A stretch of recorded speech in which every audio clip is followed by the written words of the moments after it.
자, 유인물이 두 개예요. 하나는 강의계획표고 하나는 그 노티스라고 해서 몇 가지 주의사항들을 같이 써놓은 거니까 일단 강의계획표 먼저 펴보세요. 강의계획표 펴보시고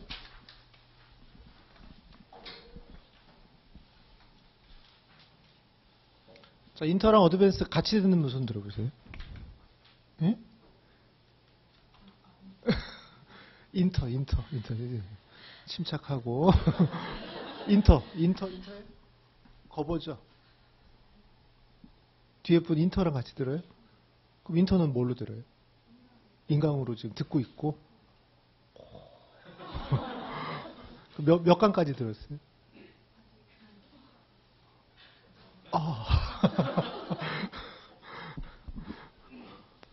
오늘 힘드실 텐데 하여튼 잘 버텨보세요. 예. 원래는 인터를 듣고 들으셔야 돼요. 인터를 듣고 동시에 듣기 좀 힘들고요. 인터를 충분히 소화한 후에 그걸 같이 또 어드밴스 하면서 인터도 복습하고 해야 되기 때문에 그래서 반드시 인터를 수강하고 듣는 거를 원칙으로 하시면 돼요. 일단 강의 계획표를 보시면 자, 우리가 베커 리뷰 2018하고 여러분들 구입한 어드밴스 어카운팅 2판 두 개를 교재로 쓰는데 그 베커 2018이 아직 안 나왔어요. 안 나와가지고 우리가 수업을 진행할 수가 없기 때문에 그래서 내일은 수업이 없어요. 좋죠? 그래서 저도 좋아요. 내일은 수업이 없고 그럼 이제 밀려서 어떻게 되냐면 거기 8번째 클래스 가보시면 2월 3일이죠? 2월 3일 날 이제 우리 학점 목적이신 분들은 중간시험을 봐야 되는데 중간시험 범위는 1, 2, 3, 4장 돼 있죠. 그래서 4개 챕터가 중간시험 범위고요. 그 다음에 12번째 클래스가 2월 18일인데 2월 17일, 18일이 거기 설날 연휴 주거든요. 그래서 2월 17일은 수업이 없고요. 근데 2월 18일도 원래는 수업이 없는데 그렇게 해버리면 이게 지금 시수가 안 나오거든요. 그래서 일단 형식적으로 2월 18일 날 일요일은 일단 기말 시험을 원칙으로 했으니까 그래서 혹시 갈 데 없을 땐 여기 와서 시험을 보시고 네?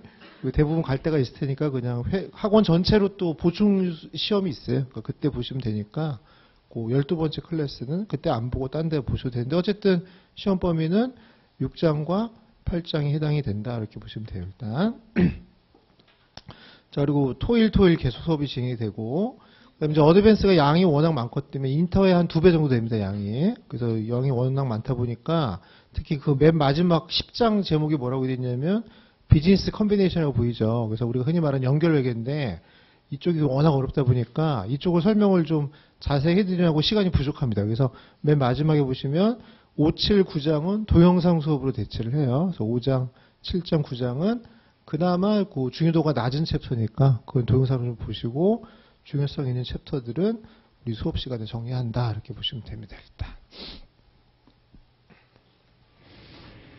일단 그걸 원칙으로 하고 자, 두 번째 유인물 또 펴주세요. 두 번째 유인물 아까 정부 얘기 들었던 분들은 같이 한번 얘기했던 건데 다시 한번 얘기할 테니까 잘 들으시고 근데 원래 이제 어드밴스랑 정부에게는 원래 사람이 좀 많은데 이번 학기는 그 지난 학기에 인터 수업이 없었잖아요. 거기 공석이 되다 보니까는 거의 지금 프라이빗한 티칭을 해줄 테니까 모르면 빨리빨리 질문하고 빨리 잘 따라오시란 말이에요. 일단은 자, 그럼 거기 유인물 보시면 노티스 1번이 뭐냐면 올해 4월 1일부터 우리 시험 안에 엑셀이 활용이 가능해요. 그래서 엑셀로 여러분들한테 그 문제를 제시해서 그거를 레포팅 해라 이런 식의 문제를 출제한다고 하니까 어떤 유형인지는 거기 사이트 적어놓은 거 있죠. 집에 인터넷은 되죠. 접속해서 한번 보고 실제로 걔네들이 어떻게 하는지를 보여주고 있어요. 가서 동영상 화면이 있어요. 그걸 보시고 아 이런 식으로 출제가 되는구나 생각해서 그러니까 마지막에 엑셀은 리뷰 때는 해드릴 텐데 가장 기본적인 엑셀이 있죠. 썸하고 이런 건 할 줄 알잖아요. 그러니까 그런 기본적인 거는 스스로 좀 해내시고 만약에 엑셀을 진짜 못한다고 엑셀 정도는 하죠. 근데 엑셀을 진짜 모른다면 그 네이버에 이런데 블로그나 지식인 올리면 그 노는 사람들 많아요. 다 답변해 주니까 거기서 물어보거나 아니면 유튜브에다가 엑셀 뭐 이렇게 강의 치면 쫙 나오니까 그거 보면서 일단 기초적인 건 활용하시고요. 두 번째 뉴갭입니다. 뉴갭은 이번에 어드밴스는 6장하고 7장이 뉴갭이 적용되는 건데 자, 7장은 요 교재에 반영이 됐는데요. 6장은 반영이 안 돼 있어요. 그래서 추가로 나중에 유인물을 나눌 테니까 6장의 6앱은 그 추가 유인물을 나중에 받고 진행하시면 되고요. 그다음에 3번은 이따 얘기하고 4번에 그 여러분들 점수 발표하는 시점이 이제 공표가 됐는데 1분기 시험 시기는 1월 1일부터 3월 10일까지 볼 수 있어요. 그래서 원래는 2월 28일까지였는데 올해부터는 세 번째 달에 10일까지는 시험 볼 수 있게끔 해준다고 하니까 그럼 우리한테는 어쨌든 다행이죠. 3월 10일까지 시험을 보면은 결과물은 3월 20일 날 발표가 됩니다. 그럼 그 결과물에 따라서 그다음 그 쿼터 2에 또 갈 수도 있고 그 여부를 결정하시면 되니까 일단은 너무 자주 가면 안 되겠죠. 그다음에 이제 2분기는 4월 1일부터 6월 10일까지고요. 그럼 그 발표는 6월 29일 날 발표가 나니까 근데 지금 정도 여러분들이 어드밴스 정도 들으면 대충 몇 분기쯤에 시험 보러 간다고 봐야겠어요. 3분기? 3분기. 그렇게 결정하죠, 그렇게. 3분기. 3분기에 보러 간다면 7월 1일부터 9월 10일 정도에 볼 테니까 우리의 시험 발표일은 9월 19일이다. 이렇게 생각하고 기대할게요. 이제 마지막 분기는 4월 10일부터 12월 10일이다 보시면 되겠죠, 일단. 그래서 전에보다 빨라졌어요. 전에는 막 좀 늦게 발표를 해줬는데 지금 빨리 해주니까 빨리빨리 뭐 고통도 빨리빨리 느낄 수 있는 거니까 어쨌든 빨리 결과가 빠른다 보시고 그다음에 이제 여러분들한테 해당이 될는지 안 되는지 모르는데 하여튼 잘 듣고 판단 잘 하세요. 거기 원래 이제 그 우리 레귤레이션 과목에 레귤레이션 과목 알죠? 이 안에 무슨 과목이 있어요. 그래서 텍스랑 비즈니스 로라는 게 있죠, 그죠? 그래서 요거 들었어요? 안 들었고, 요거 들었어요? 대부분 들었죠? 그럼 이제 결정을 잘 하시라고. 자, 요거 들어봐서 알겠지만, 그, 레귤레이션, 시뮬레이션 50%를 BL에서 낼 수는 없거든요? 그럼 대부분 그, 레귤레이션, 시뮬레이션 50점은 다 어디서 나온다고 봐야 돼요? 텍스에서 나오는 거예요. 이게 텍스가 그게 좀 중요한데, 그럼 원래 이제 세법이 바뀌면 올해 1월 1일부터 새로운 세법을 적용하는데요. 작년도 연말에 트럼프가 그 법인세랑 소득세 줄이려고 그 의회에다가 상정을 했고 그게 상정 통과가 12월 말에 됐거든요. 그러다 보니까 개정이 지금 막 돼가지고 당장 출제를 못해요. 그래서 최근에 이제 그 AACPA 협회에서 발표한 걸로는 7월 1일 이후부터 뉴 텍스로 간다 이거죠.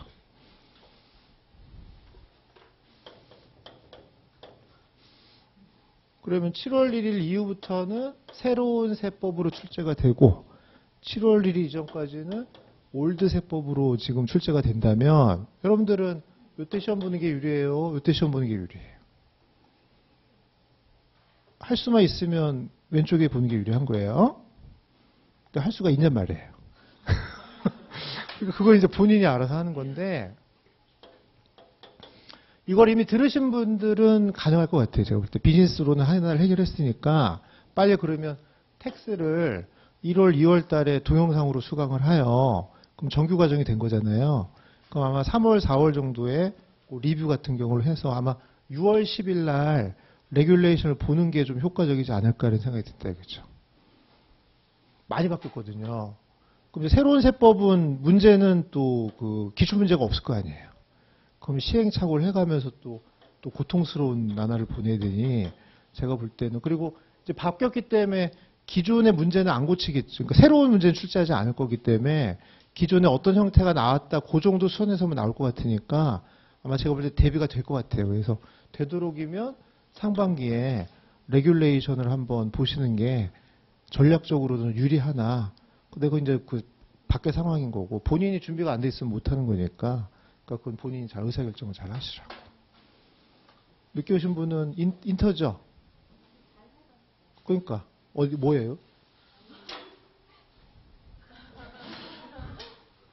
아니요라는 과목은 없죠.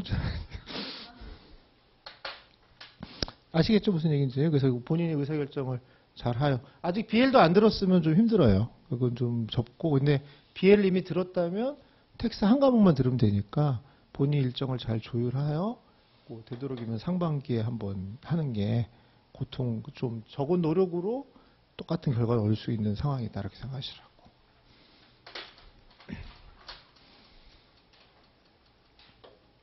왜냐면 어드밴스 맞죠? 네.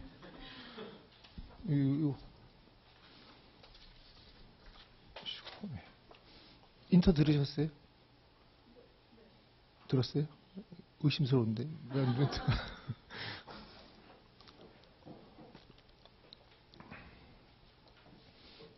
이해되시죠? 여기까지. 상황, 주변 상황을 좀 이해를 하세요, 여러분들이.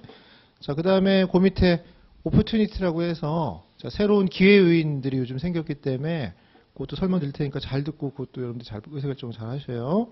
첫 번째가 2017년도에 이제 새로 법이 제정됐는데 2020년도부터 지정감사자라는 게 도입이 돼서 그동안은 감사받을 땐 자유수임이었는데 이제 그때부터는 6년 자유선임 한다면 무조건 3년은 지정감사 받게 돼 있는데 2020년도부터 이게 적용이 되면 그동안 계속 자유수임했기 때문에 무조건 3년 동안은 지정감사를 가는 거예요. 그러면 상장 기업의 60%가 여기 대상이 된다고 하니까 뭐 오딧은 들었어요? 오딧 1은 들었어요? 그럼 오딧이 뭔지는 대충 들었잖아요. 그죠? 그럼 오딧을 할 때 그동안은 클라이언트가 회계법인을 지정하잖아요. 네가 와서 나 감사해라. 이게 말이 안 되는 거죠. 그리고 거기다 난 독립적이다 뭐 이딴 소리 하니까 더 말이 안 되는 건데 지금부터는 이제 어떻게 하냐면 금감원에서 배정해 주는 거죠. 너 3일 가서 감사 받아 뭐 이렇게 하는 거예요. 그럼 감사가 빡세지겠죠. 또 그동안 감사 업무 수주할 때는 이제 견적을 올릴 때 덤핑을 했을 거 아니에요. 근데 지금은 정가 받고 제대로 감사를 할 테니까 지금 빅4가 환호성이겠죠, 지금. 파트너들 입이 찢어진다고요, 지금. 이 감사 시장이 커지니까. 그러니까 뭐 회계법인에서 감사 업무의 영역이 확대가 되고 그래서 아마 많이 뽑을 거예요. 그럼 이제 대학생들 같은 경우는 이 시험 합격하고 나서 입사할 기회가 더 커진 거죠. 그러니까 그 기회를 잘 활용하셔야 되는데 2020년부터 지정감사가 되면 실질적으로는 언제부터 준비할 수밖에 없냐면 2019년도거든요. 그럼 2019년도에 아마 스텝을 대거 이렇게 리크루팅을 할 거라고요. 근데 올해가 몇 년도예요? 그러니까 올해 안에 합격을 하셔야 된다고. 네? 그나마 여러분들은 어드밴스고 1월 달이니까 아직은 기회가 있는 거예요. 이게 지금 한 7월 달인데 회계 원리 수업이면 이게 통탄할 일이죠. 속상할 일인데 지금 여러분들 정도 되면은 지금부터 전략만 잘 짜면 올해 안에 합격할 수가 있으니까는 그 결과물을 가지고 여러 군데 여러분들이 리크루팅 응할 수가 있으니까 일단 회계법인의 감사 파트가 수요가 증가하고요. 거기가 이제 블랙홀이에요. 거기서 사람을 다 뽑아가면 회계법인의 다른 파트들 있죠. 파스라든가 이런 데가 또 비거든요. 그럼 거기도 또 자리가 비는 거고 또 문제는 그 상장 기업 결산팀이 또 인원이 많이 필요하겠죠. 그러니까 회계 인원이 굉장히 많이 필요한 수요가 증가하는 시점이 2019년도란 말이에요. 그럼 여러분들의 목표는 2018년도 말까지 꼭 합격을 해서 그 결과물을 레주메에 올린 후에 2019년도에 이제 막 뿌려야겠죠. 뿌리면서 자기 경력 개발하는 데 도움이 될 테니까 그런 식으로 전략을 잘 활용을 잘 하시라고. 그래서 아직은 안 늦었다 이거죠. 아직은 여러분들이 어드밴스고 2018년도 1월 달이면 결코 늦은 건 아니다 이거예요. 이거 잘 생각하시고. 자, 두 번째 또 좋은 기회요인이 뭐냐면 거기에다 이제 유한회사라는 게 있죠. 유한회사. 우리나라는 주식회사도 있지만 유한회사가 있는데 그동안은 유한회사가 회계감사를 안 받았는데요. 이제부터는 유한회사도 회계감사를 받아요. 그럼 회계법인은 또 좋아진 거죠. 입이 계속 찢어지는 거예요. 계속이. 그럼 계속 리크루팅의 기회는 더 커집니다. 자, 세 번째는 공익법인은 비영리 단체 얘기하는 거예요. 종교단체를 생각하시면 돼요. 종교단체. 그럼 종교단체는 그동안 그 세금도 안 내고 재무제표라는 것도 없었죠. 근데 올해부터 종교인 과세가 되면서 회계 기준이 이제 만들어질 예정이에요. 그러면 회계 감사를 또 받겠죠. 종교단체 회계 감사 털면 재밌겠죠. 스님 이렇게 고기 드셨네. 네? 목사님은 벤츠를 어디서 구입하셨나? 뭐 이런 식으로 이렇게 회계 감사하면 재밌단 말이에요. 네? 그렇잖아요. 그러니까 그런 거를 또 하면 또 회계법인이 또 수요가 증가하는 거예요. 지금 세 개의 호재가 겹친 거죠. 지정감사자만 해도 기뻐 죽겠는데 유한회사는 주로 외국계 회사거든요. 그 외국계 회사 회계 감사하면 피도 또 제대로 받고, 거기다 이제 우리 또 종교단체도 털로 가면은 또 그동안 쌓여있는 게 많으니까 재밌겠죠. 그동안 안 받았기 때문에 지금 제대로 한번 털면은 너무나 재밌는 결과물들이 생길 테니까, 그러니까 그런 것들이 기회고요. 네 번째는 오디시 배우다 보면은 내부 통제 구조라고 배울 거예요. 그래서 인터널 컨트롤에 대해서 그동안은 리뷰라는 네거티브 어슈런스를 줬는데 앞으로는 오디시라는 파저티브 어슈런스를 제공해 주니까 이것도 또 업무 영역이 늘어나는 거니까. 그래서 지금 빅4 4개 회계법인이 감사 파트에서 인원이 지금 엄청 많이 뽑고 있어요. 그러다 보니까는 그럼 거기서도 많이 뽑지만 다 뽑아가니까 다른 데서는 또 공석이 많기 때문에 제가 볼 때 지금부터 사실 기회예요, 원래는.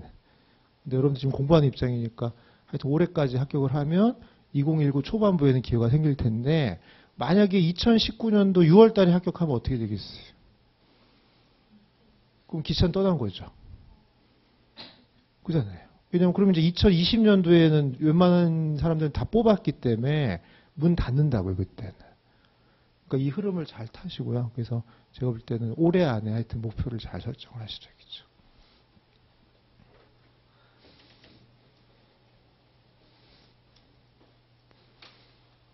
그러니까 조금 아쉽죠. 한 6개월 일찍 시작했으면 좋았겠죠. 그런 생각 하지 말고 지금부터라도 6개월 더 늦게 듣지 않았다 이걸 다행으로 생각하고 지금이라도 열심히 하자면 지금이라도. 자, 그다음에 그 밑에 네모 박스를 가보시면 그 인터 들었을 때 테스트릿이라는 거 배웠을 거예요.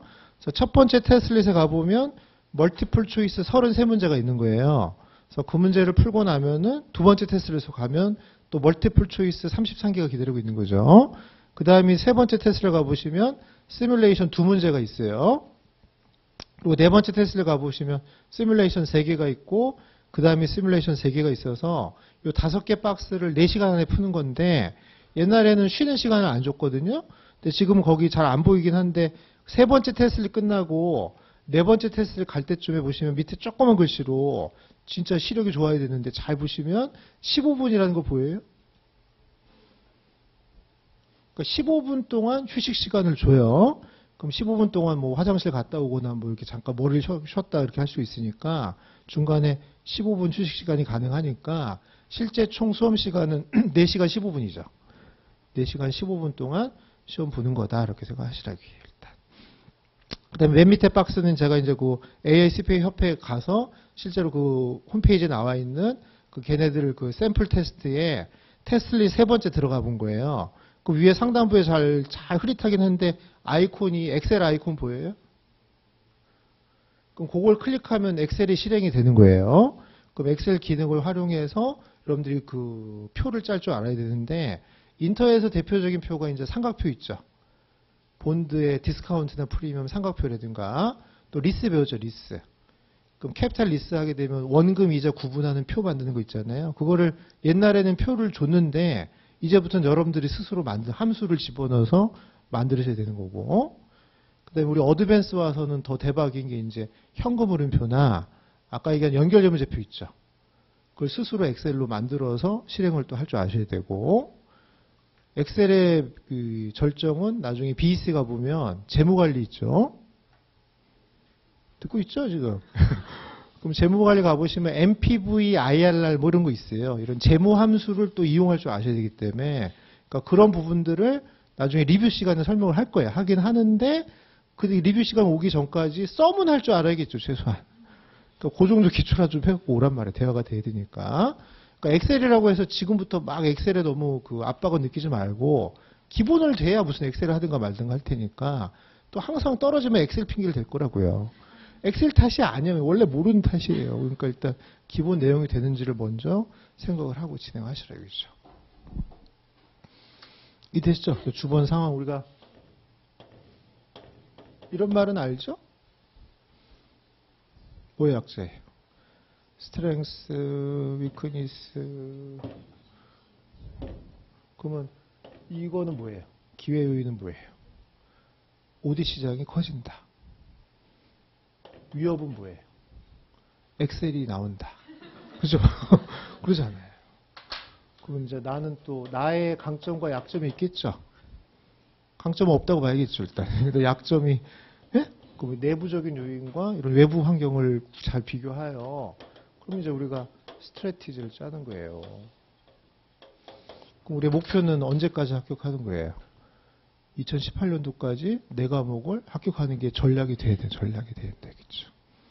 환경을 알았으니까 전략을 짜는 거예요. 거기 맞춰가지고 수업 일정도 원래 한 학기에 두 과목 듣기로 했으면 세 개를 듣든가 땡겨야겠죠, 이제. 그잖아요. 좀 가속도를 밟아서 하셔야 된다, 그죠. 계속 얘기했지만 내년도 6월 달에 합격하면 큰 기회를 놓친다니까요.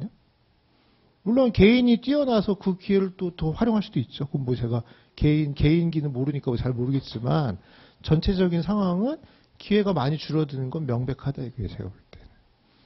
그리고 시험 합격 후에는 반드시 IFRS를 추가로 공부를 하세요. 네? 실무에서 IFRS를 원하니까 물론 인터넷에서 IFRS 조금 배운 것 같고 IFRS 한다 그러시면 안 되고 그건 살짝 디퍼런스만 배운 거니까 본격적인 국제회계 기준 공부를 더 해서 실전에 투입할 수 정도로 딱 준비를 해놓으시면은 제가 볼 때는 기회 요인이 많이 생길 테니까 그걸 잘 활용을 잘 해놓으시란 말이에요.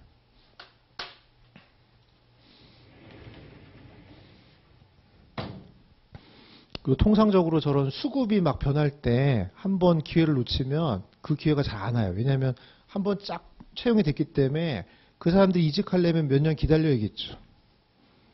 들어가자마자 두 달 후에 나오진 않을 거 아니에요. 그럼 몇 년 이제 거기서 감사일 하다가 몸 패하고 이제 지치고 난 못하고 또 뛰쳐나오려면 한 4, 5년 기다려야 되니까 그러니까 그때까지는 큰 턴오버가 없을 것 같으니까요. 그러니까 이 기회를 잘 좀 활용을 하시라고 일단.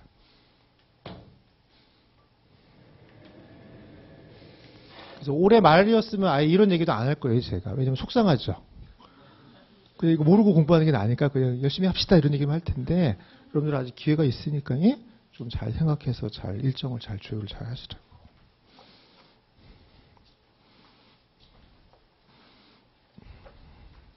자, 그리고 자, 맨 앞에 이제 교재 맨 앞에를 잠깐 펴 주시죠.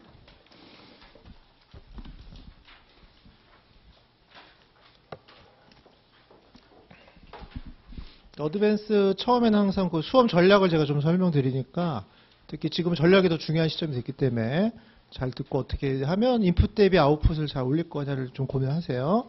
자, 맨 앞에 좀 몇 페이지 가다 보면 CBT 인트로덕션이라는 게 있을 거예요. 거기 빨리 펴보시고. 그럼 거기 약간 또 고칠 것도 있기 때문에 고쳐가면서 볼게요. 자, 그 하나, 둘, 셋, 넷 두 번째 칸에 보시면 Financial Accounting and Reporting이라고 돼 있죠.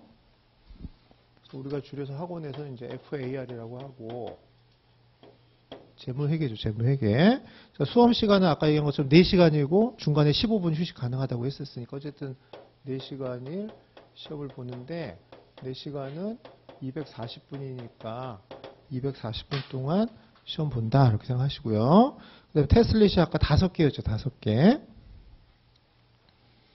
자, 그다음에 MCQ, 멀티플 초이스는 배점이 50%인데 문항수가 66문제예요. 그럼 한 문제당 몇 점이라고 해도 되겠어요? 0.8점 해두면 되겠어요? 제가 뭐 허락받을 일은 아니죠. 0.8, 0.75 정도 이렇게 생각하시면 될 것 같고 그 다음에 TBS, Task Based Simulation도 50%인데 거길 좀 고쳐주시라고요. 거기 지금 9개로 돼 있죠? 근데 8개로 바뀌었기 때문에 9개가 아니라 이거를 8개로 바꿔주시고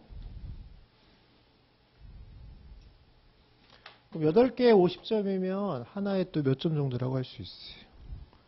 그럼 68에 48, 6점 정도로 봐요. 6점 정도 되는 거예요. 그러면 요건 6점이고 요건 하나에 0.8점이니까 요거 하나는 MCQ 몇 개라고 할 수 있어요. 7개 내지 8개 정도 하시면 되니까. 그래서 1 TBS는 8 MCQ다. 뭐 이렇게 생각하셔도 되겠죠.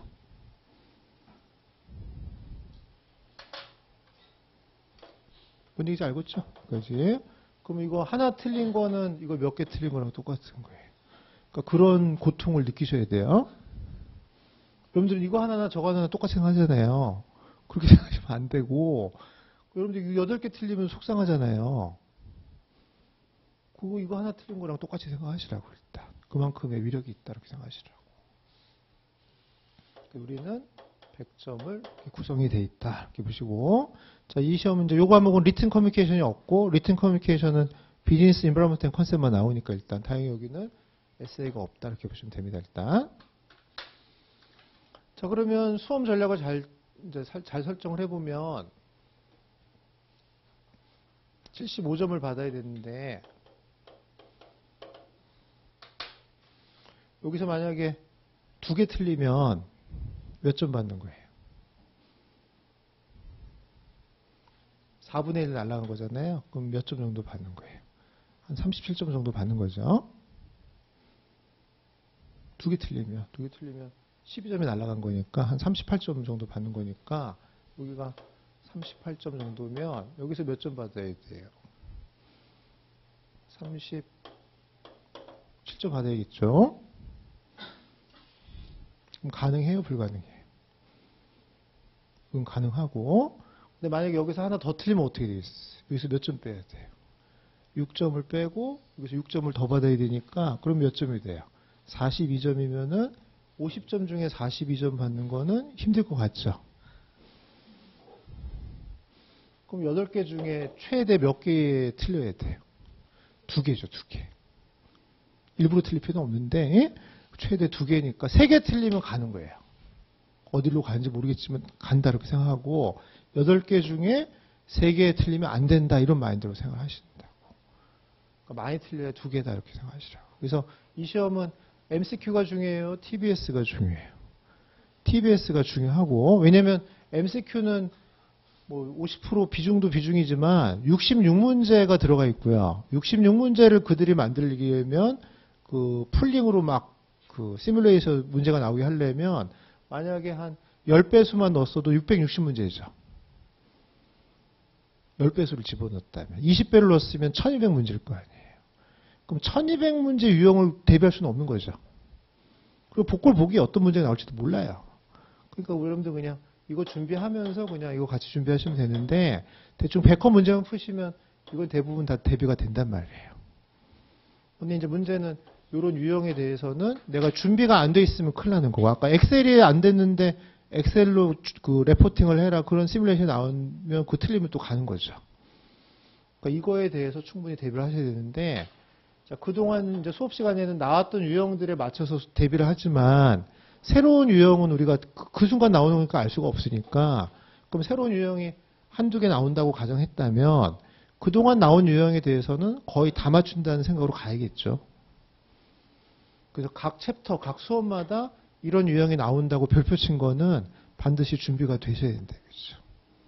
그게 이제 우리의 목표다. 이렇게 생각하고 접근하시면 되겠네요. 이해되셨죠? 여기까지 보시고. 자, 그 다음에 우리 파이낸셜 어카운팅의 합격률. 그동안 첫 회 응시에서 합격률이 한 60% 정도 돼요. 이 중에 이 사람들이 딱 가면 이 중에 60%는 되는 거예요. 40%가 이제 떨어지는 거죠.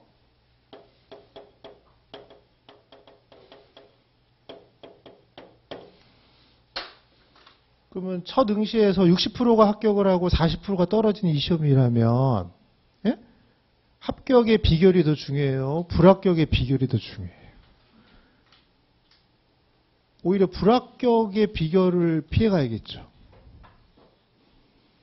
만약에 합격률이 한 6%고 불합격률이 94%면 합격한 사람들 6%의 비법을 따라야 돼요. 그게 중요한데, 이게 그런 시험이 아니고 합격률이 60%면 거의 운전면허급이잖아요. 공부를 했다는 가정하에. 그러니까 큰 실수만 안 하고 누락한 것만 없으면 할 수 있다는 거니까, 그러니까 제가 볼 때는 이 사람들의 비결이 더 중요하다, 사실은. 근데 이제 불합격, 우리가 그 알파 홈페이지 가보시면 알겠지만 합격 수기는 있어도 불합격 수기는 없죠. 그게 우리한테 또 문제점인 거예요. 그 노하우가 없는 거예요. 그죠? 합격은 자기 잘했다고 막 써놨는데 사실은 잘 생각해보세요. 어떤 사람이 합격 수기를 썼는데 97점을 받은 합격 수기를 쓴 거예요. 그게 나한테 그렇게 도움되지는 않겠죠. 왜냐면 그 사람 혼자 뛰어난 걸 수 있잖아요. 바이어스가 있다고 그거는. 그잖아요. 그러니까 그 90점 받은 사람의 어떤 노하우보다는 74점 받고 떨어진 사람의 그 독특한 노하우. 그걸 우리가 그 알아서 그걸 어떻게 하면 피해갈 거냐. 이게 우리한테 중요하지 않아요. 그죠? 그래서 공식적인 그 불합격 수기는 없지만 사람들이 이제 저를 찾아오거나 메일로 보내고 고통을 호소한 그런 상황들이 있었겠죠. 그걸 이제 경험을 해보면 불합격 요인 1순위가 뭘 것 같아? 불합격을 했던 가장 큰 요인이 뭐냐면은 시간 부족이에요. 시간 부족. 4시간이면 시간 남아요? 모자라요? 결과적으로 모자랐다는 거죠. 그러니까 결과적으로는 시간이 부족해서 그러니까 이 컴퓨터 시험은 시간 부족이 뭐가 문제냐면 그냥 꺼지죠. 컴퓨터가. 페이퍼 시험이면 한 5분 전에 알려주죠. 자, 답안지 걷는다 빨리빨리 해라. 그리고 그냥 막 찍기라도 하면 되는데 우리는 그냥 하다가 툭 꺼지는 거예요. 그냥. 어디 가다 호소할 데도 없고. 그래서 많이 떨어지니까 시간 부족 때문에 떨어진다. 그렇죠. 그럼 여러분들은 가서 시간 관리 잘하겠어요? 여러분들도 시간 부족할 수 있겠어요? 그게 가능성이 크니까. 그러니까 실제 시험장 가서는 타임 매니지먼트가 중요하고, 그 다음에 이제 평상시에는 수업 시간에 뭐 하라고 한 것만 잘 하시면 되는 거니까, 그 두 가지만 잘 이행하시면 웬만하면 합격할 수가 있다. 이렇게 생각하시라고 일단. 대신에 우리의 두 번째 목표는 60%가 합격하는 거니까 좀만 하면 합격이 될 것 같은데, 우리는 또 올해 안에 합격을 해야 되니까, 그럼 또 효율을 살려야겠죠. 어떻게 하면 인풋 탭이 아웃풋의 효율을 살려가면서 공부할 거냐. 그 내용도 좀 생각하셔야죠. 올해부터는. 그러면 시간 때문에 떨어지지 않으려면 시간 얼로케이션을 잘 하시라고요. 그래서 이제 그걸 한번 해보는 거예요. 50대 50이니까 그냥 산술적으로 얼로케이션 하면 몇 분씩 투입하면 되겠어요. 120분, 120분이잖아요. 그죠?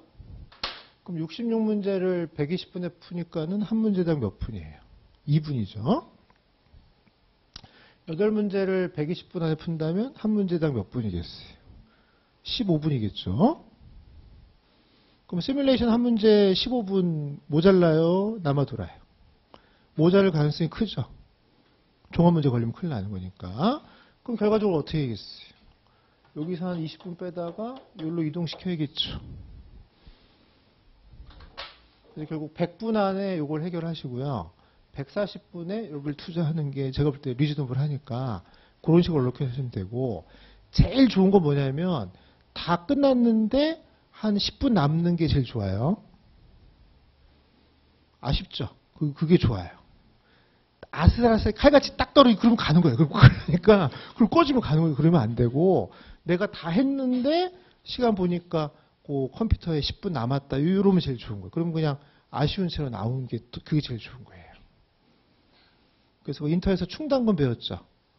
그러니까 마음속에 충당금 10분을 보유한 상태에서, 예? 혹시나 또 5번째 테스트 어려운 문제 걸릴 수도 있으니까 얼라운스 10분 항상 들고 다니면서, 만약에 라이드오프 안 됐으면 계속 들고 가면 되는 거죠. 아쉬운 채로 그게 가는 게 좋은 거예요, 일단. 그래서 여러분들은 66문제를 몇 분 안에 푸는 거예요. 100분 안에 푼다 이렇게 생각하시라고. 100분 안에 풀고, 요 8개 문제는 140분 안에 푼데, 되도록이면 이걸 130분이라고 생각하고 10분은 충당금으로 남겨놨다가 그냥 10분 남기고 푼다 이렇게 생각하고 가잔 말이에요. 일단 그게 이런 오류를 줄일 수 있는 좀 좋은 방법이죠. 일단 이렇게 실수를 많이 한다고 하니까 그럼 우리는 그렇게라도 연구를 좀 해야 될 거 아니에요. 이해되죠? 무슨 얘기지? 이런 것도 첫 시간이니까 한번 알려드리는 거예요. 한번 잘 듣고 여러분들이 머릿속에 계획을 잘 짜주시고, 그 다음에 아까 그 유인물, 두 번째 유인물 거 잠깐 보시면 그 테스트릿으로 다시 가봐요.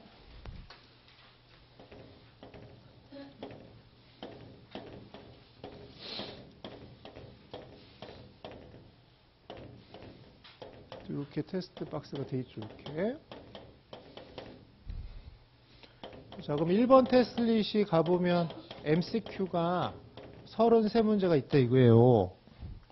2번 테스트릿도 MCQ가 33문제가 있다 이거죠. 그 다음에 세 번째 테스트릿은 TBS가 여기가 2개가 있는 거예요. 그 다음에 네 번째 테슬릿은 여기가 3개가 있는 거죠. 그 다음에 5번째 테슬릿도 여기가 3개가 있는 거예요. 자, 그럼 일단 8문제인데 8문제를 둘, 셋 푸는 게 어렵겠어요? 3, 3, 2 푸는 게 어렵겠어요? 무슨 뜻이냐면 이게 2개 들어가 있고 3개 들어가 있고 3개 들어가 있다면 이 두 문제는 큰 문제겠어요? 조그만 문제겠어요? 큰 문제죠. 그러니까 분명히 저거 풀다 시간 부족하겠죠. 그러면 자기가 그 설정한 타임 버짓을 어기잖아요? 그럼 그게 여기에 영향을 주겠죠. 아까 얘기한 연결제 문제표는 이 3개 중에 어디쯤에 있을 것 같아요? 여기 있다는 거죠. 그게 여기 있으면 그냥 풀다가 꺼지면 차라리 낫죠.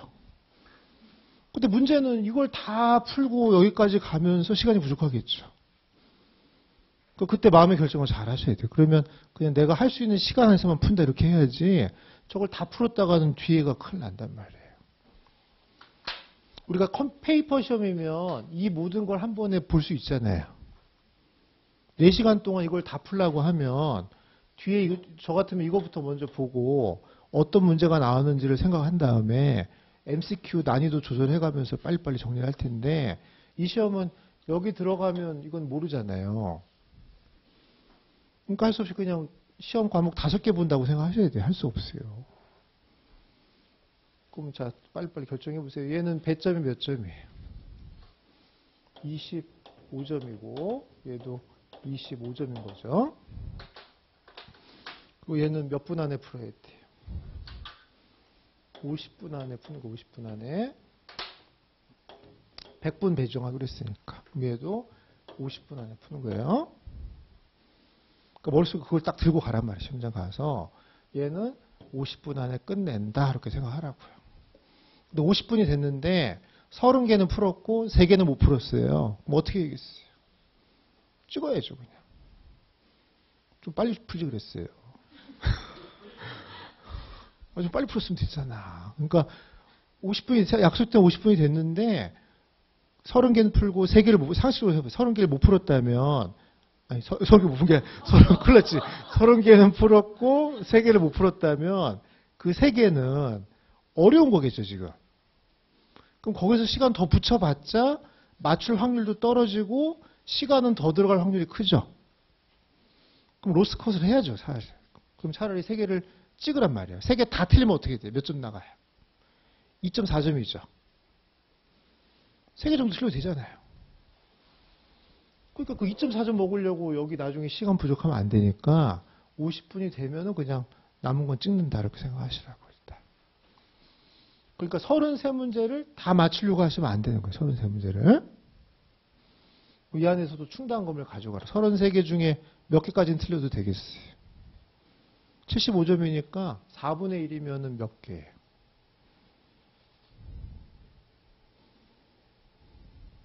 구구단 안 배웠어요? 그럼 8개까지는 괜찮잖아요, 8개. 8개는 좀 너무하니까 마음속으로 한 6개 정도는 틀릴 수 있다고 생각하라고요. 푼 것도 틀리면 되니까. 6개 정도는 내가 틀려도 된다, 이렇게 생각하고, 그럼 몇 개만 제대로 풀면 돼요. 27개만 제대로 푼다. 그런 마인드로 풀어요, 그냥. 그러다 보면 포기한 6개도 잘 풀릴 수도 있죠. 현혹시키는 것 같죠. 근데 그런 마음이 중요하다니까. 여기 충당금은 6개라고 설정하고, 안 되면 6개는 찍고 나온다, 이렇게 생각해야죠. 너무 이상적으로 생각하시면 안 된다며. 현실적으로 항상 생각하시라고. 1번 풀고 2번이 어려워요. 그럼 어떻게 해야 돼요? 2번 보류하고 3번 풀고 계속 하란 말이에요. 그리고 어려운 거 모아놨다가 한번 시도해보고 안 되면 찍고 빨리 나와야죠. 이제. 그럼 얘도 마찬가지로 얘도 50분 안에 푼 거예요. 그래서 여기까지는 100분 안에 푼다 이렇게 생각하시고 그 다음에 이제 요거는 몇 분 동안 풀어야 돼요. 130분이라고 했죠. 140분이지만 10분은 남겨놓고 그랬으니까 각각 몇 분씩 가면 돼요. 한 40분씩 가면 45분씩 가면 되겠죠. 45분 45분 정도 이렇게 배정하시면 되겠죠. 이제.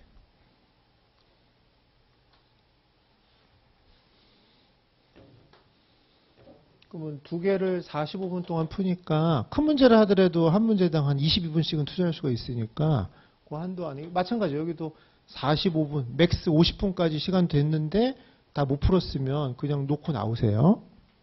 왜냐면 시간 더 있다고 풀릴 것 같지도 않죠, 느낌이. 45분 동안 봤는데도 안 되면 시간 더 준다고 풀 수 있는 건 아니잖아요. 빨리 결정. 이건 시간의 문제인 건지 내가 문제인 건지를 빨리 결정하셔야 된다고. 그러니까 50분 동안 두 문제를 손을 댔는데 안 풀리는 건 시간의 문제인 건 아닌 것 같죠. 500번을 주면 풀리겠어요? 그건 아닐 거 아니에요. 빨리 결정을 하고 또 이때 여기 타임 브레이크 가능하다고 하니까 그럼 15분 동안 쉬란 말이에요. 너무 쉬면 또 큰일 나니까 15분만 쉬고 가는 거예요.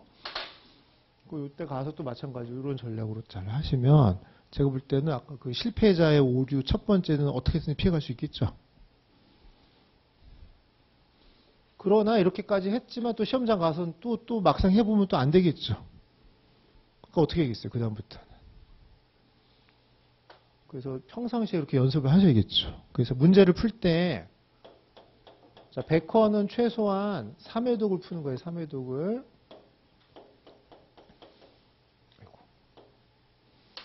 100허의 MCQ는 한 3번 정도 푸셔야 되는데, 일단 1회독 처음에 문제 풀 때는 시간은 재지 말고요. 그냥 이해가 목적이니까, 그냥 이해만을 목적으로 잠깐 보시는 걸 목표로 하고, 그럼 인터 때 문제는 그렇게 생각하고요.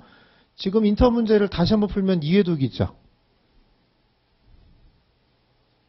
그때는 시간을 좀 재란 말이에요. 그럼 1분 안에, 저기 한 문제 몇 분 안에 풀기로 했어요.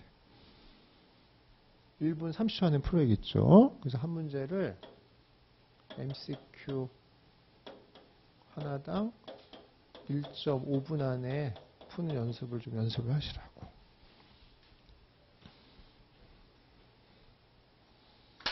그리고 3회 독재는 어떻게 하냐면 33개씩 풀어요. 33개를 연달아 풀으라고요. 33개씩 33개를 50분 안에 푸는 연습을 하시라고.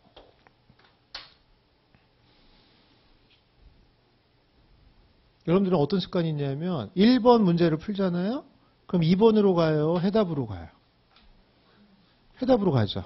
1번을 풀고 2번을 풀어야 되는데 해답으로 가요. 그 해답을 비교하고 어떻게 해요? 맞추면 맞춘 대로, 틀리면 틀린 대로 답을 확인하고 2번으로 안 가고 카톡으로 가죠. 다 알아요. 그러니까 쉬지. 쉬어요. 쉬어. 그리고 쉬어. 예? 그리고 이제 누구한테 메시지 보내고 다시 와서 또 2번 풀고 또 이런 식으로 하니까 한 10문제 푸는데 하루가 걸려, 하루가.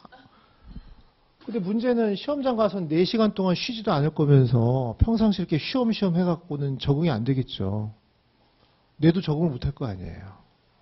그러니까 뇌도 연습을 시켜야 되니까 그럼 33문제를 50분 안에 푸는 연습을 해보셔야 돼요. 그러면 뇌가 안 쉬겠죠. 그 50분 동안. 뇌도 훈련을 시켜야겠죠. 일단. 그런 식으로 훈련을 시키면 그게 만약에 몸에 딱 배이면 저때 가서 웬만하면 33문제를 50분 안에 끊어줄 수 있는 습관이 돼 있는 거잖아요. 그럼 아까 그런 오류를 줄일 수가 있는 거죠.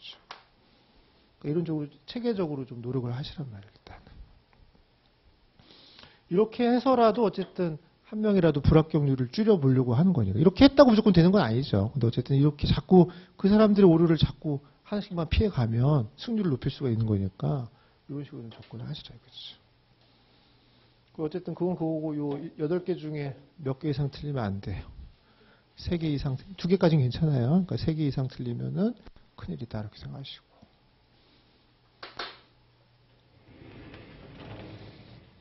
그래서 전략은 그렇게 하시고요. 자, 그래서 거기까지는 우리 교재 그 앞에 아까 그 수정한 것까지 보시고. 자, 그 다음에 또 오류가 있으니까 다시 한번 수정할게요. 아까 그 교재 맨 앞에 CBT 인트로덕션 가보시고요. 그래서 아까 TBS가 9개가 아니라 8개로 고쳤고, 한 페이지 넘겨보세요. 넘겨보시면.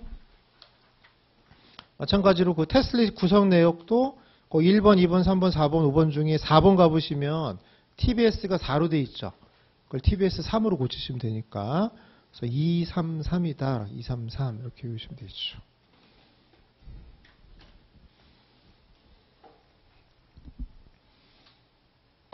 됐죠? 여기까지 보고. 자, 두 번째는 이제 우리 전체적인 또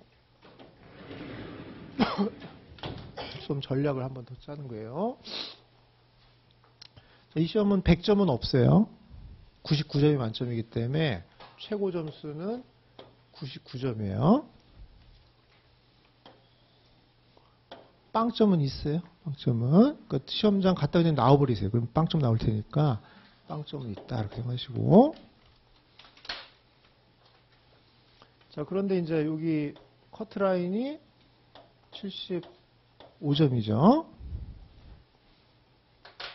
그럼 75점 이상이 아까 몇 프로예요? 60%예요. 60%. 그 다음에 75점 미만이죠. 미만이 40%의 어떤 확률이다. 현재 확률이다. 이렇게 생각하시고. 자, 그러면 75, 76, 74, 뭐 이런 점수대가 있겠죠, 이제. 우리가 이제 줄을 잘 타야 되는데, 75가 잘한 거예요? 76이 잘한 거예요? 누가 더 잘한 거예요? 75가 더 잘했다고 해야 돼요? 76이 더 잘했다고 해요? 그럼 얘가 1점을 더 먹은 거는 밖에서 알아줘요? 안 알아줘요? 1점만큼 더 우월해요? 뭐가 우월해? 그잖아요. 76도 민망하게 마찬가지죠. 어디 가서 밝히긴 꺼리는 점수대잖아요. 그잖아요. 같은 취급을 당하는 거예요, 그냥. 그럼 76 받을 바엔 75가 낫죠. 그러니까 누가 더 잘한 거예요? 75도 잘한 거예요. 77이 잘한 거예요? 75가 잘한 거예요? 75가 잘한 거죠. 남들이 안 알아주는 점수를 왜 우리가 얻을 필요가 뭐가 있어요? 그러니까 일단 75점이 차라리 낫다 이렇게 생각하시고, 그러면 여기 어디선가는 모르겠지만 여기서부터는 진짜 잘하는 애구나 이렇게 알아주는 점수대가 있겠죠. 그게 한 몇 점 정도겠어요? 그걸 제가 보통 한 90점 정도로 봐요. 그럼 95점은 75점보다는 우월하죠. 그 여러분들 한번 상상해 보세요. 만약에 시험 점수가 95가 나왔으면 레주메에다가 자기 에세이 이런 거 쓸 때 자기 점수 밝히겠어요? 안 밝히겠어요? 당연히 밝히죠. 그잖아요. 에세이 시작할 때 95라고 쓸걸요? 95 이런 숫자를 들어봤냐? 그 스토리를 얘기해보겠다. 이렇게 나도 놀랐다. 뭐 이렇게 하는 거예요. 근데 75 놀랐다. 그러면 나도 놀랐다. 그러니까 그 점수를 밝히면 안 되고 여기서부터는 좋은 점수란 말이에요. 그러면 여기로 갈 확률은 또 한 몇 프로 정도 되겠어요? 그래서 많이 잡아서 한 10%죠. 5에서 한 10% 정도 보시면 되니까 한 10%라고 본다면 이 중에 50%는 요 점수대로 가는 거고요. 이 중에 이제 10%는 요 위로 올라간다고 생각하시라고.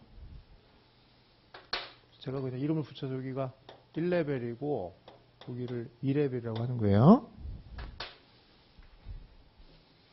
그럼 90점 이상이 1레벨이고 90점 미만이 2레벨이라면 한번 여러분 계산을 해보세요. 저 중에 제일 못한 사람이 누구예요? 89점이죠. 그잖아요. 그 다음에 누가 제일 잘한 거예요? 75 아니면 99죠. 그잖아요. 그러니까 무슨 얘기냐면 진짜 열심히 해서 올라가든가 못 올라갈 거면 여기 있든가 둘 중에 결정을 하셔야 돼요. 어중간하게 80점 이런 거는 그렇다 이거죠. 근데 딱 보니까 나는 1레벨이에요, 2레벨이에요. 근데 딱 보면 그래서 아마 일로 가려면 아까 얘기한 스와트 분석을 하면 주로 직장인이겠어요, 학생이겠어요? 그쵸? 그래서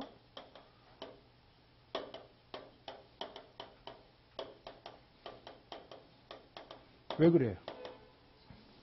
학생은 자기가 통제할 수 있는 시간이 많죠. 절대적인 시간도 많지만 그 시간을 통제할 수 있잖아요. 근데 직장인은 일단 자기가 통제할 수 있는 적고 더 문제는 체력이죠. 직장인들은 피폐 있어요. 그래서 안 돼. 술 먹고 이렇게 하니까 안 되는데 학생들은 빠릿빠릿하니까 시간도 많고 건강하기까지 하니까 강점 투성이잖아요. 그리고 임페러먼트 배웠죠?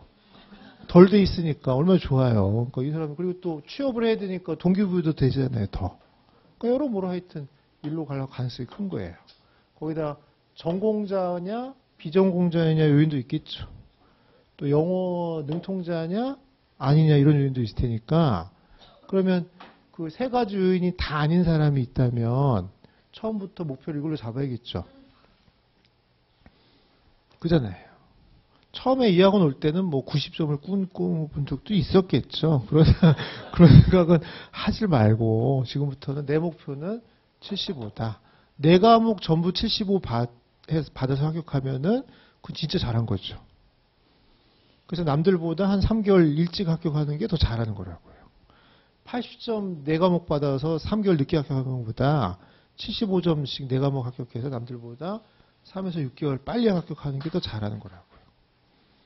그래서 여기 갈지를 본인이 잘 판단해서 아까 이런 것처럼 학생 같은 경우는 회계법인 취업할 때 높은 점수는 도움이 되니까 한번 열심히 공부를 해서 도전해보고 직장인들 같은 경우는 이직이 목표일 테니까 그땐 그냥 패스 그것만 있으면 되잖아요. 그러니까 그 75점을 목표로 잘 활용을 잘 하시란 말이에요.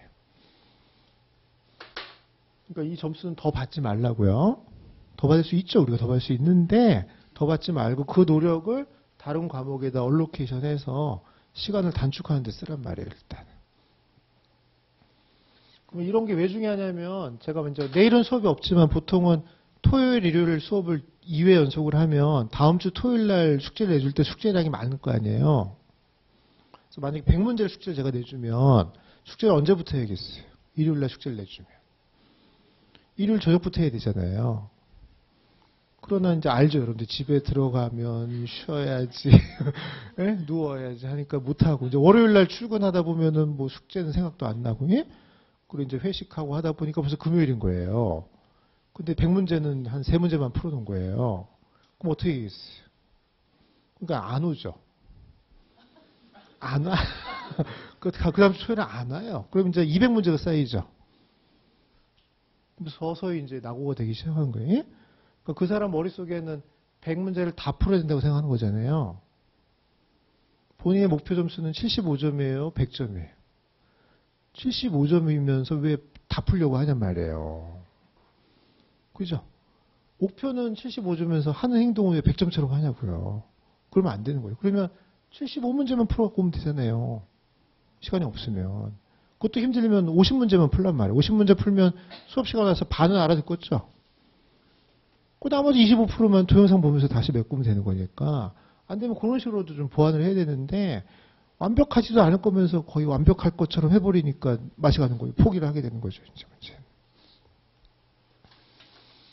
자, 이것도 문제죠. 이제 40%. 40%도 이제 여기 보시면 3레벨이 있고 4레벨이 있는데 또 잘 들어요. 중요해. 또. 그럼 74점하고요. 40점을 잘 비교해보면 둘 다 불합격을 한 거죠. 근데 누가 더 실력이 있는 거예요?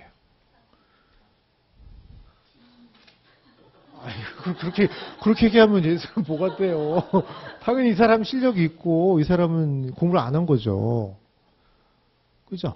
그러면 75랑 74에 사실은 둘 다 공부한 거죠.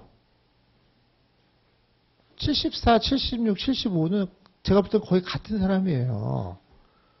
근데 그날 뭐가 운때가 안 맞아서 이렇게 된 거니까 이런 사람은 아까운 사람인 거고 40점은 뭐가 아까워요? 공부를 안 한 거죠. 오죽 공부 안 했으면 40점이 나오냔 말이에요. 일단 그잖아요. 그러니까 이거는 공부를 진짜 안 한 사람이니까 그러면 아깝게 떨어진 사람이 있고 이 사람은 원래 떨어져야 될 사람인 거잖아요. 그러니까 내 두 부류가 있단 말이에요. 여기 또 우리 3레벨, 4레벨로 구분하잔 말이에요. 그럼 여러분들은 아무래도 3레벨이겠어요? 4레벨이겠어요? 떨어진다면. 그건 전 모르죠. 여러분들 행실에 달렸으니까. 근데 학원 착실히 다니고 웬만큼 공부했으면 4레벨이 될 수가 없어요. 그러니까 이 사람이 제일 아까운 사람이고 4레벨은 아깝다고 하면 안 되죠. 인과응보란 말 알죠? 뭐 그런 걸 당한 사람이라고 하나? 뭐 이렇게 원래 떨어지는 사람이 떨어진 거잖아요, 일단. 그러니까 우리는 이게 되지 않게 하기 위한 게 리스크 매니지먼트를 하자는 말이에요, 우리는. 근데 한번 잘 생각해 보세요. 그러면 이 사람과 이 사람의 앞으로의 미래를 잘 보면 이 사람부터 볼게요. 아까 1월 1일부터 3월 10일 사이에 시험을 보면 결과가 언제 나온다고 했었어요? 3월 20일에 나온다고 했죠? 그럼 20일에 자기 그 이메일이나 하여튼 우편에 점수가 날라왔을 텐데 보니까 점수에 40점이라고 적혀 있는 거예요. 그럼 놀라겠어요? 안 놀라겠어요? 안 놀라요. 왜냐면 알고 있었던 거예요, 사실은. 왜냐면 40점 정도 받으려면 중간에 풀다가 컴퓨터가 꺼지거나 이랬겠죠? 보여요. 뻔히 보여요. 그러니까 마음속에 대비를 하고 있었던 거예요. 그러니까 놀라지 않아. 놀라지 않아요. 그럼 그 사실을 알고 이제 시험을 다시 보러 간다면 물론 이 중에 반은 아예 안 하겠죠, 이 시험을. 이 중에 이제 반은 다시 보러 간다면 언제 보러 하는 게 합리적이겠어요? 2쿼터예요? 3쿼터예요? 4쿼터예요? 40점을 받아놓고 2쿼터에 가진 않겠죠? 갔다면 그냥 놀러 간 거죠. 괌에 놀러 간 거지. 그걸 시험 보러 갔다고 할 수는 없는 거예요. 그러면 한 몇 쿼터 가야 완비가 되겠어요? 3쿼터 후반부거나 4쿼터에 가야겠죠. 그러니까 이 사람은 충분한 시간을 갖고 준비를 할 거고요. 두 번째, 그럼 공부 방법은 동영상을 처음부터 다시 보겠죠. 그럼 재밌어요? 안 재밌어요? 재밌죠? 왜냐면 그때 없었거든. 그러니까 이제 재밌는 거예요. 이제 재밌는 게요. 그러니까 이제 알아듣고 재밌으니까 사이클이 올라가면서 시험 보러 가니까 이 사람이 오히려 다음에 가면 75가 나올 확률이 좀 있고요.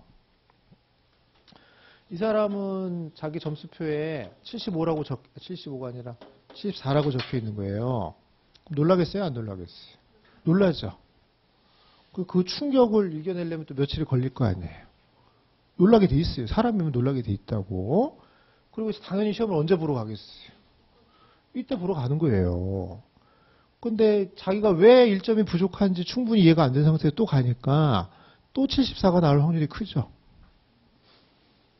그러니까 의외로 74를 받은 사람은 그 다음에 74가 될 확률이 좀 크고요. 반대로 40점 받은 사람은 여러 가지 요인에 의해서 오히려 그 다음에 승산이 더 있을 수가 있으니까 하여튼 여기가 늪이에요. 여기 빠지면 하여튼 이상하게 꼬이게 돼 있다 이거죠. 그럼 76, 75, 74 이 셋은 실력이 비슷하다면 우리의 목표는 75가 되기로 했으니까 그럼 어떻게 해야겠어요 결국? 이 둘의 차이는 뭐겠어요? 모르죠. 저는 운인지 뭔지 모르겠지만 이 가능성을 줄이려면 이런 노력들을 하셔야죠. 그러면 시간 조절해라고 시간 조절하고 33개씩 풀어라고 풀고 이렇게 해야죠. 그렇게 해서라도 하여튼 이 확률을 줄여야지. 무슨 비법이 없잖아요. 일단 이 라인에 맞춰서 우리가 공부를 하되 여기로 안 가게 하기 위해서는 떨어진 사람들이 하지 말아야 될 일들은 하지 말면서 가잔 말이야. 일단. 그럼 어쨌든 되도록이면 이 일로 높여가지고 대신에 네 과목 전부 이 라인을 타면 진짜 수험 공부 준비 잘한 거잖아요. 이제. 그리고 이제 그다음부터 점수 75라는 점수는 남들한테 얘기하지 말고, 예? 그 이제 IFRS 공부한 후에 이제 그쪽 자기 회계 잘한다 뭐 이런 식으로 얘기하면 되죠. 이제.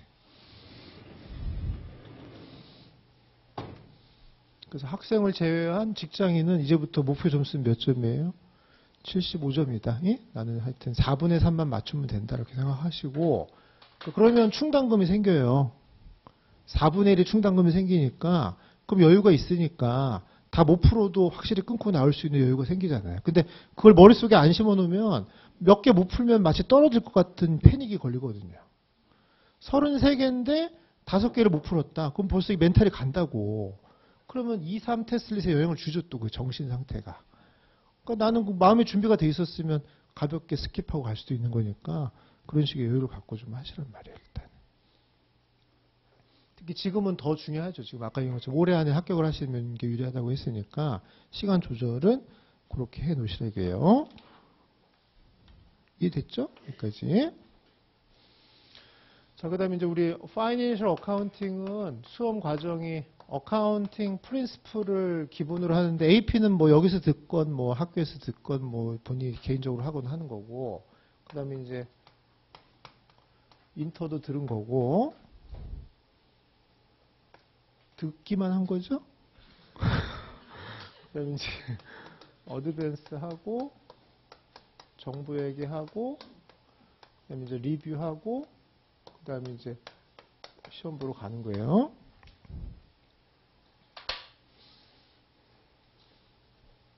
그 얘기 안 했구나. 이제 또 여러분들이 또 우리 시험에 또 안 좋은 점이 뭐냐면 컴퓨터 시험이니까 페이퍼 시험은 한날 1시에 시험을 보잖아요.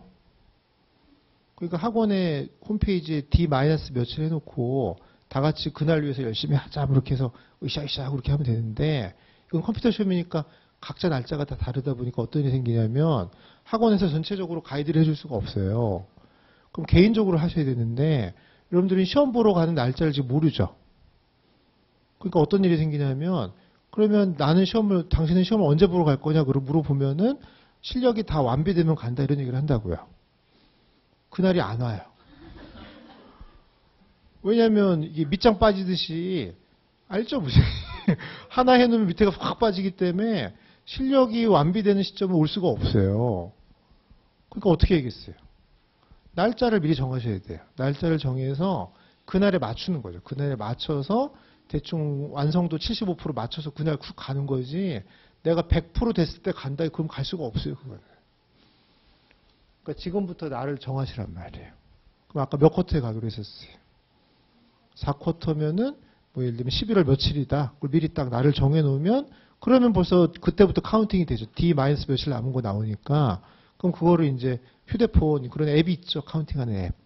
그걸 깔아놓고 오늘 며칠 남았다 이렇게 계속 알려주게끔 하란 말이에요.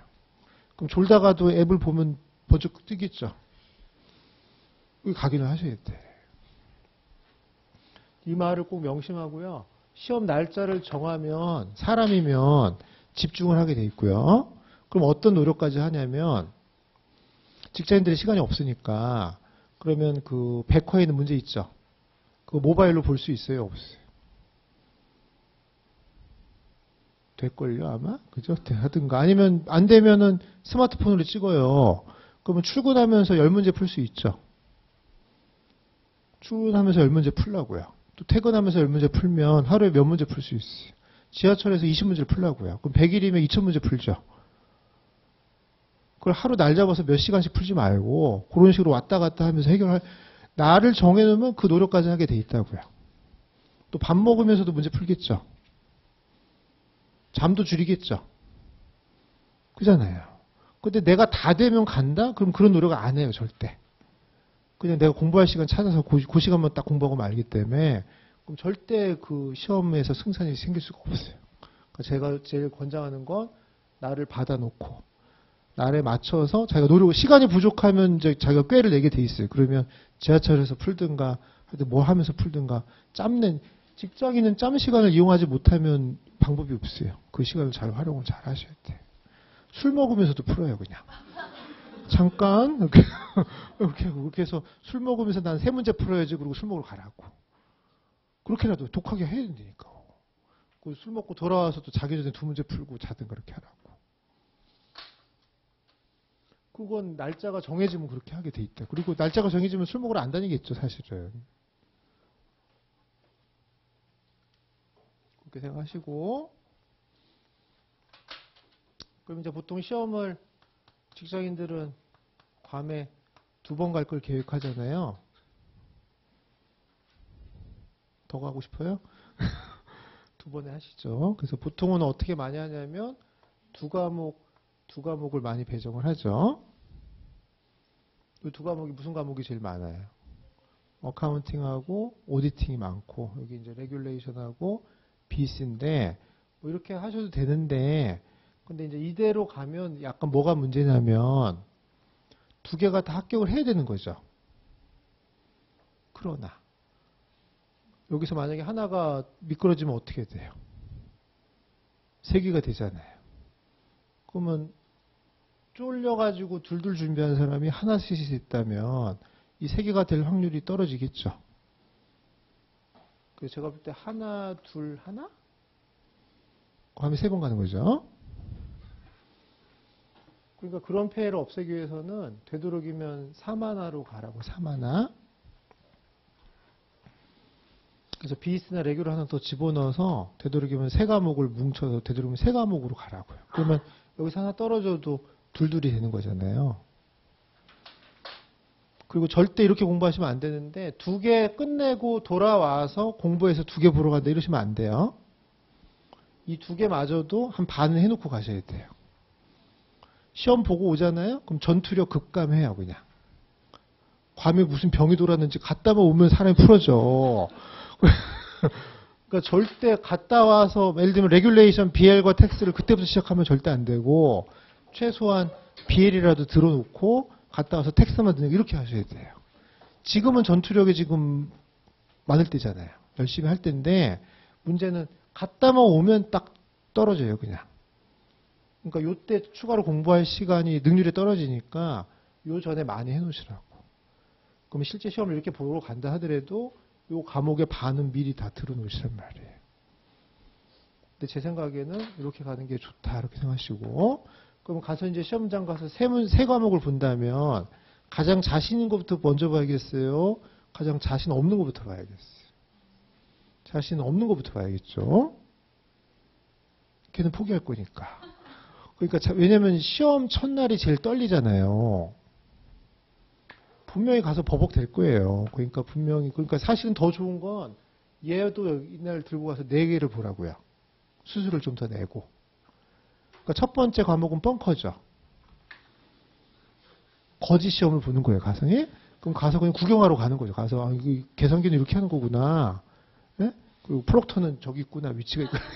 미리 파악을 해놓고 미리 그 현지 적응 연습을 하란 말이에요.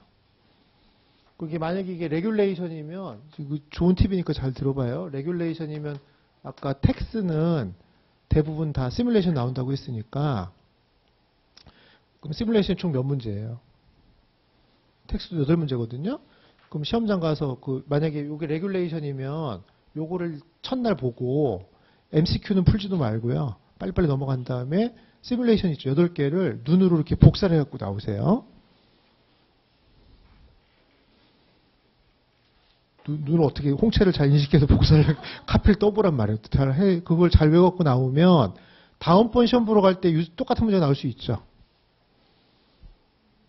그 8개가 뭔지를 본인이 데이터를 잘 확인해서 여기 와서 잘 준비를 하고 가면 그 8개 중에 2-3개는 똑같이 나온다고요. 그럼 다음번 확률이 커지니까 벙커 과목을 첫날 응시를 하고 그럼 현지 적응도 하면서 시뮬레이션을 잘 외워갖고 나오라고요. 그리고 이제 2번째, 3번째 날 이제 우리 원래 준비했던 진짜 과목들을 등장해야겠죠. 그때 가야 실수를 덜 할 테니까 그런 식으로 좀 조절을 하시고. 그 얘기하려고 한 건 아니고 이제 어쨌든 일로 온 다음에 여러분들 지금 여기까지 온 거거든요. 그럼 여기 만약에 100명이 와서 수업을 들었으면 여기는 한 몇 명 정도 남아 있겠어요? 한 60에서 한 70명 정도 남아 있어요. 어떨 때는 50명밖에 없을 수도 있고 상황이 사람마다 다른데, 그럼 이때는 막 의욕 있게 막 들어오더니 여기서 왜 이렇게 많이 탈락을 하는 거예요? 탈락의 비결은 뭘까요? 또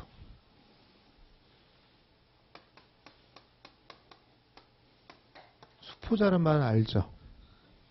뭘 포기한 거예요? 수학을 왜 포기할까요? 수학을 포기하는 시점은 초등학교예요? 중학교예요? 고등학교예요? 어떨 때가 가장 자아가 분열되는 시점이에요? 중2죠, 중2. 중2, 중3 때부터 수포자가 초1부터 수포자는 없죠. 난 덧셈 못하겠어. 포기해. 이런 거 없어요. 그러면 뭐냐면 중간 영역에서 항상 포기자들이 속출을 하는데 왜 그러냐면 딱 답은 정해져 있어요. 공부를 할 때 증분으로 하는 거죠. 항상. 누적으로 안 하고. 그동안 배운 건 복습 안 하고 배운 그것만 인크리멘탈로 움직이기 시작하면은 포기의 길로 가는 거예요. 왜 그러냐면 이제 중학교 2학년 정도 됐는데 누적 학습을 안 해놓으니까 수학이 안 풀리잖아요. 그럼 이제 어디인지를 모르는 거죠. 무슨 챕터인지를 모르니까 포기해버리는 거예요, 그냥. 요 정도 왔는데 모르면 그만큼만 다시 보면 되니까 어렵지가 않은데 그냥 온 상태에서 모르기 시작하면은 이제 못 찾으니까 못 하는 거예요. 그럼 우리도 회포자라는 게 있겠죠. 회포자는 언제쯤부터 등장하겠어요?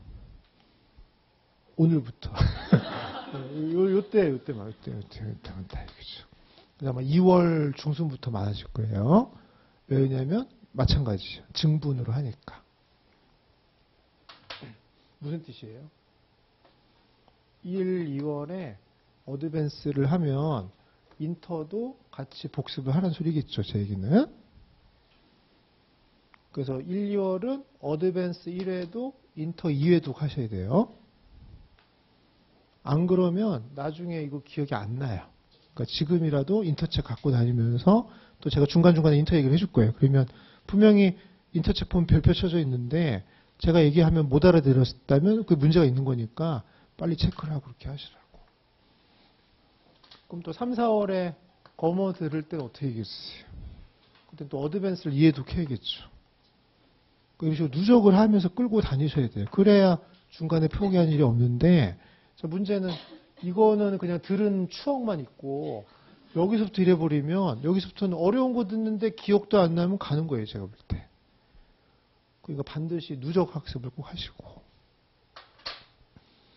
그럼 또 여러분들은 또 집에서 인터를 복습하라고 그러면 인터 처음부터 봐요? 뒤에서부터 봐요? 처음이니까 뭐가 있어요? 처음에 1장이. 컨셉. 2장이 뭐예요? 인벤토리. 이거 재밌죠? 파이 포 라이프 즐겁죠? 그러다 중간에 이제 본드 리스 오면 또 멈추죠. 그러니까 책이 항상 앞에만 까맣고 그러니까 잘 모르면 뒤에서부터 해야죠. 그러니까 약한 것부터 먼저 하시고 그 다음에 직장이니까 시간이 없다면 이렇게 하란 말이에요. 내가 오늘 PP를 복습하고 싶은데 처음부터 끝까지 다 하려고 하지 말고 딱 1시간만 시간을 재요. 그 안에 끝낸다 그러면 그 PP 중에 중요한 것만 빨리빨리 보겠죠. 중요한 걸 기억하라는 소리지 자지구레한 것까지 기억하라는 소리가 아니잖아요, 지금.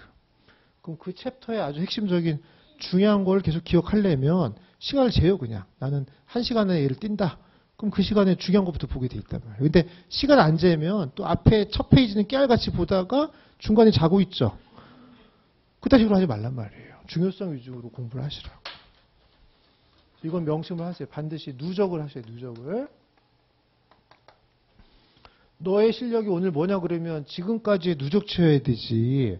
이건 없어지고 증분으로만 접근하시면 안 되는 거니까 항상 누적 방식으로 간다 이렇게 생각하시라고. 그러니까 회계가 중간에 이탈자가 많은 이유가 누적을 안 하면 이제 맛이 많이 간단 말이에요. 근데 이제 힘들지만 누적을 해서 잘 해놓으시면 이때 가서 편해져. 이때 가서 이제 쌓여있는 게 내공이 생겼기 때문에 여기서 조금만 정리하시면 쉽게 합격할 수가 있으니까 지금 고통스럽지만 나중에 편하게 돼 있다. 그죠? 근데 지금 누적을 안 해놓으면 이때 가서 저걸 다시 기억을 해야 되는데 다 까먹겠죠 벌써. 그러니까 시간 효율이 떨어지는 거니까 지금 얼핏 기억날 때 빨리 들여다보면서 빨리빨리 해주시라 이게. 그러니까 지금 인터에서 CIF라는 말 배웠죠.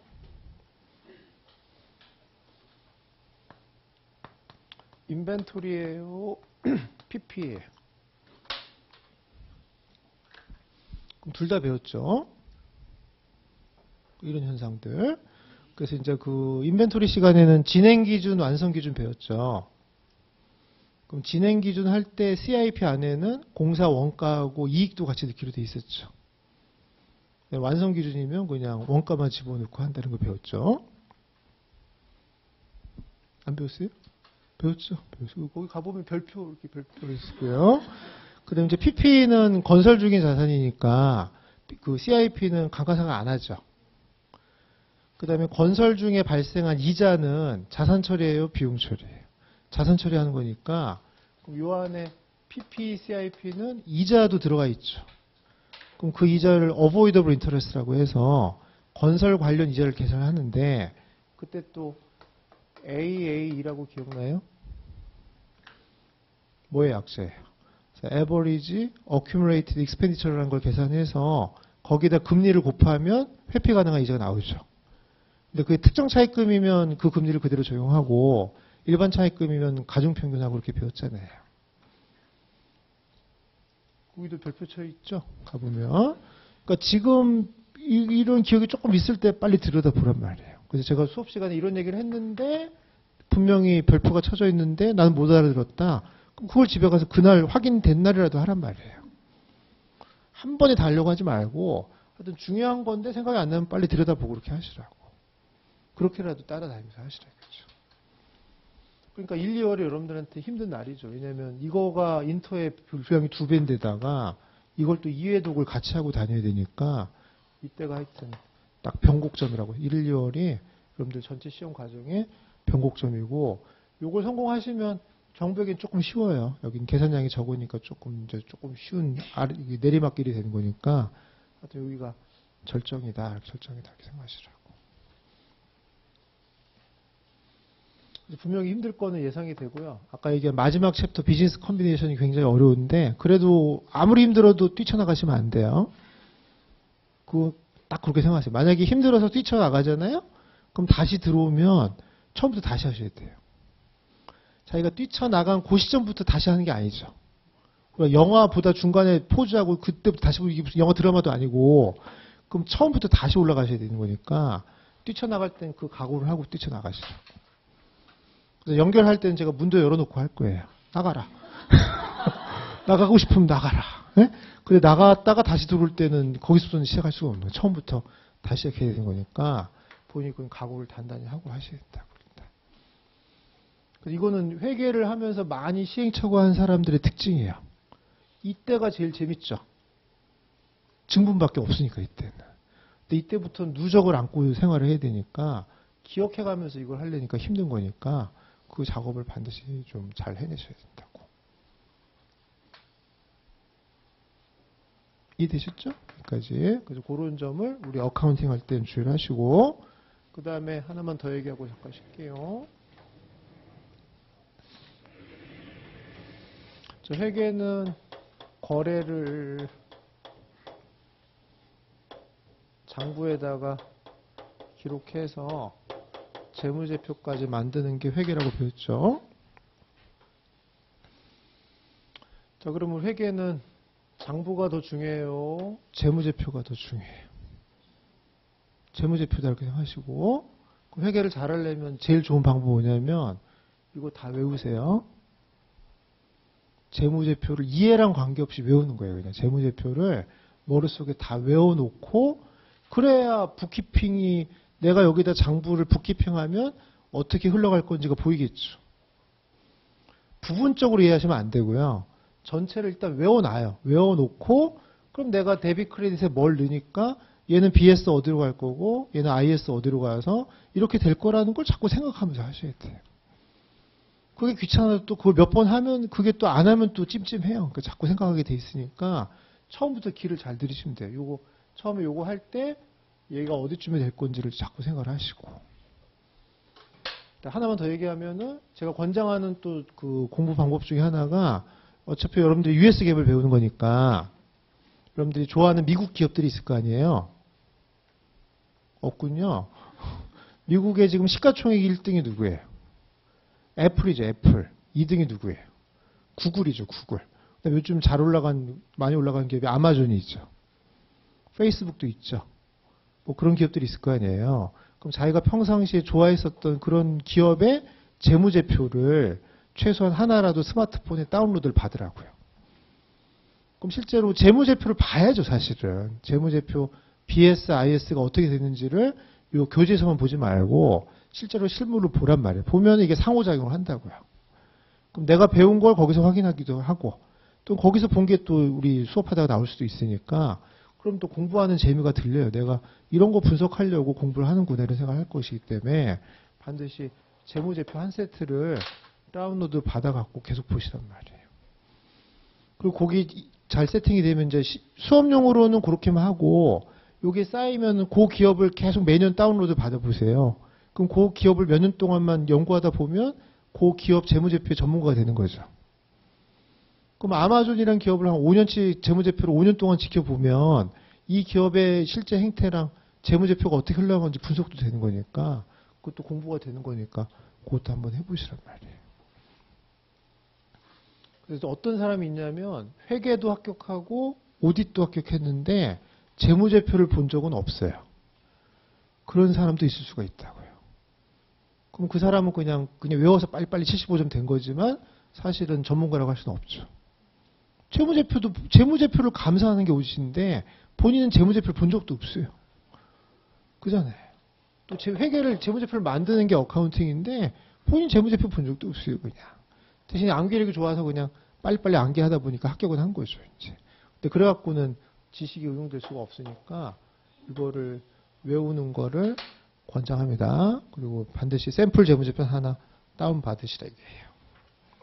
일단 여기까지 하고 잠깐 쉬었다가 본격적으로 수업을 진행할 테니까 잠깐 쉬었다가 1-1페이지부터 출발하자고요. 출발.